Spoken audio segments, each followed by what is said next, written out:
Hey everyone, welcome back to Dust House with Thomas Gunn, and today we are making crepes. So if you don't know what a crepe is, it's a very thin pancake.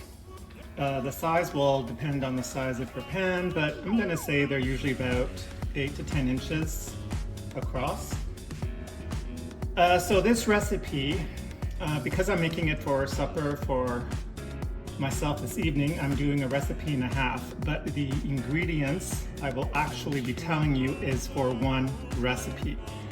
So here, because I'm just mentioning this because you might see 6 eggs, but I'm actually going to tell you 4 eggs because that's what is in one recipe, but I'm doing 1.5 times the recipe. Anyway, if that's confusing, just go down below in the description box and all the ingredients will be listed. So this is really quick, really simple.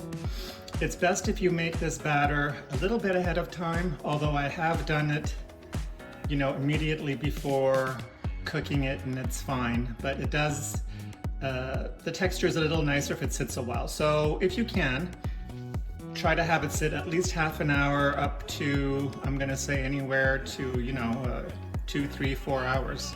So if you want to make it in the morning for that evening, that's just fine. If you want to make it the night before for breakfast in the morning, that's also fine. You might just need to whisk it a bit before actually starting the cooking. So here we go. The ingredient list is really simple. We are going to need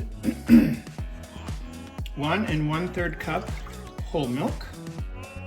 So in Canada, that would be 2% milk. You will need 4 eggs. I always use large size eggs. Just give this a whisk. Break the eggs up.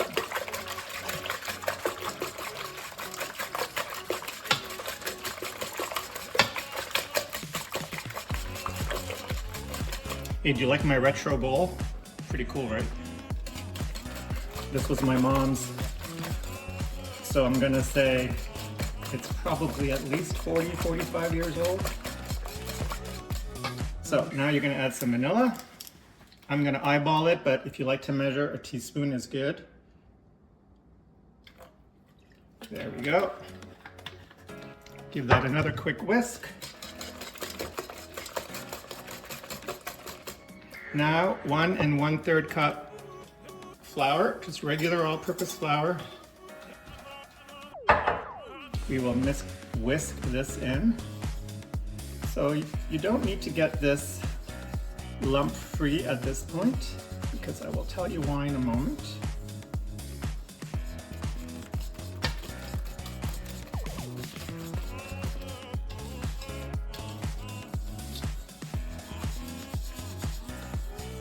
There we go.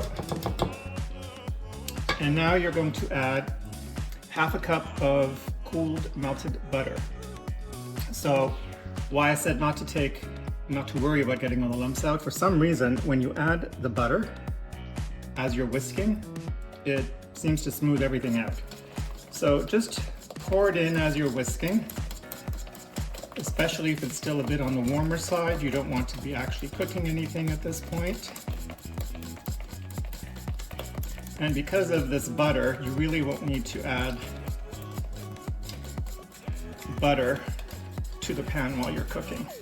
Typically just for the first 1 or 2, but after that your pan is pretty much seasoned and you won't need to be adding any more butter. So here we go. That's it for the batter, folks. I'm going to cover this with some plastic wrap and put it in the fridge. And when I'm ready to start cooking, I'll come back and show you the process. All right, here we go. So my batter's been in the fridge about 3 hours. I've tried to set the camera up so that you're gonna be able to see what I'm doing. So I've got my pan, it's heating up. Let's take it off so it doesn't get too hot. I have a plate here to put the ones that I've cooked on. I have a small plate here. Here is our mix. So I'm just going to quickly with a fork mix that up. And And then what I like to do is I like to pour it in a smaller pitcher. It just makes it easier to handle. It won't all go in the first time, that's fine. And that's why I have this little plate here. That's where I will put it on in between pancakes. So, I put this on. You could either put a little bit of butter in here. I'm going to just spray a little cooking spray. Put my oven back on. So, fair warning, the first one rarely works out. I have my oven on, so my stovetop goes up to 9, I have it on 7. Just waiting till it looks like the oil is heated up. So it's a bit of a learning curve. You need the pan to be hot enough for the batter to stick fairly quickly to it. Otherwise, as you are swirling the pan around, everything will just slide in one big clump from one side to the other. But you also don't want it so hot that it burns quickly. But I think we're good. So my oil is starting to get a little brown. So I wish I could give you a measure. So we're going to pour some in. I normally pour it in there. There's a bit of a sizzle. And now you're just going to swirl your pan, let it all go out to the edge, and then put it down. Again, I have it on a 7, my heat on the cooktop out of 9. So now what we're looking for is to see a bit of browning happen just around the edges. So I've got my spatula, and that's all we're going to use to flip it. This is a non-stick pan. I also do it in a stainless pan, but the stainless pan is even worse because the first 1 or 2 even will really stick. I don't know why.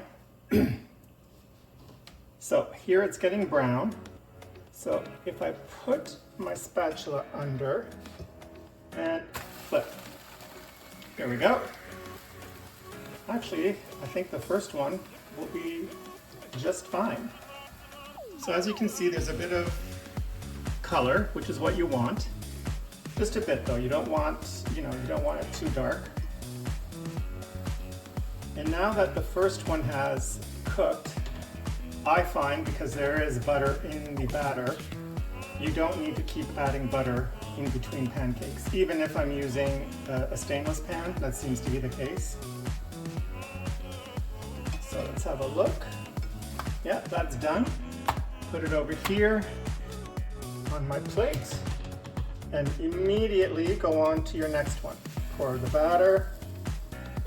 Once you've done a few, you're going to know how much batter you need to pour in for it to give you the right size pancake. I did actually measure my pan, so the bottom measurement across is 8 inches on this pan. Obviously, you go smaller, that's fine. You make smaller pancakes, you just pour in less batter, and conversely, you can go bigger. If you go too big though, I think it might become an issue to flip them. Again, so now we're just waiting for the edge to brown up slightly. I've also done this, I mean, if you're really good, I usually, especially if I'm doing a double recipe, I'll have 2 pans going. And then it really moves along rather quickly. Incidentally, I'm making this about 40 minutes ahead of time, so I have my oven heating to the keep warm setting. And once they're done, I'll just cover the plate with some tin foil and keep them warm in the oven. So this one is browning around the edges. Let me see. Yeah. There we go. Now, what to serve these with? So you have lots of options. You could do this savory, which is what we're doing tonight. I made some egg salad. Excuse me, I made some egg salad. I also made some tuna salad. You can go into the library on my channel and I have the recipe for those. They're really good. Also, with maple syrup, of course. You could do maple syrup and have some cinnamon on the side. You could do applesauce. What else? You could do, if you want to go fancy, you could put some steamed asparagus in the middle and then you roll it up and then you pour some hollandaise sauce over the top. That's actually very nice, quite impressive, and really it's not that complicated. I mean, as you see, these pancakes aren't that hard to do. It's really just a bit of a learning curve, getting to know your pan.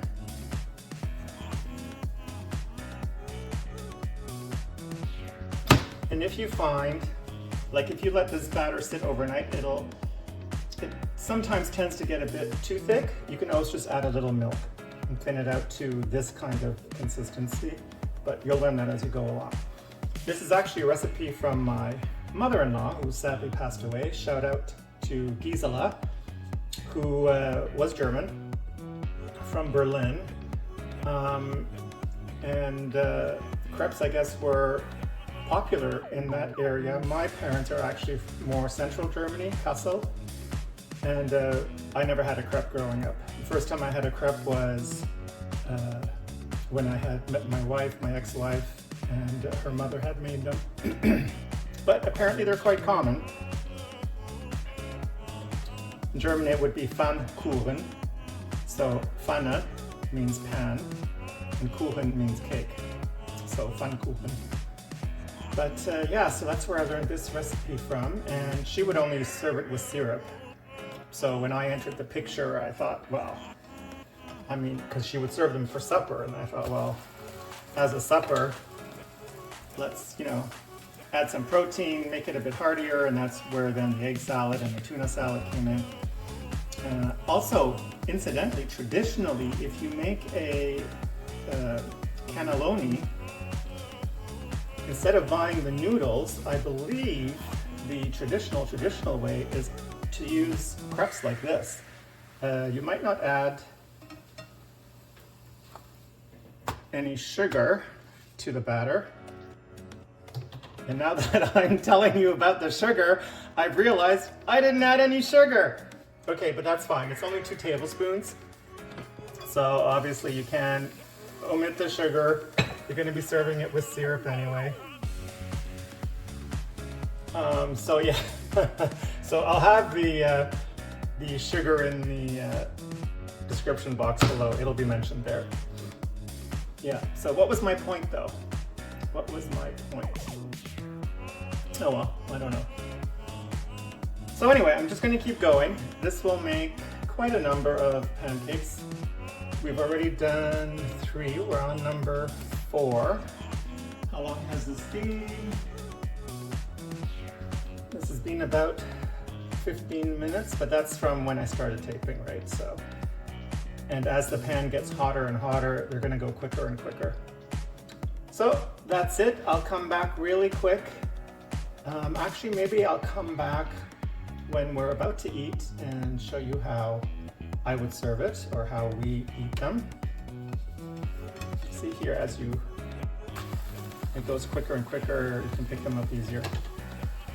Anyway, so that's what you got to do. Just keep doing this and you're going to have beautiful crepes. So we're back.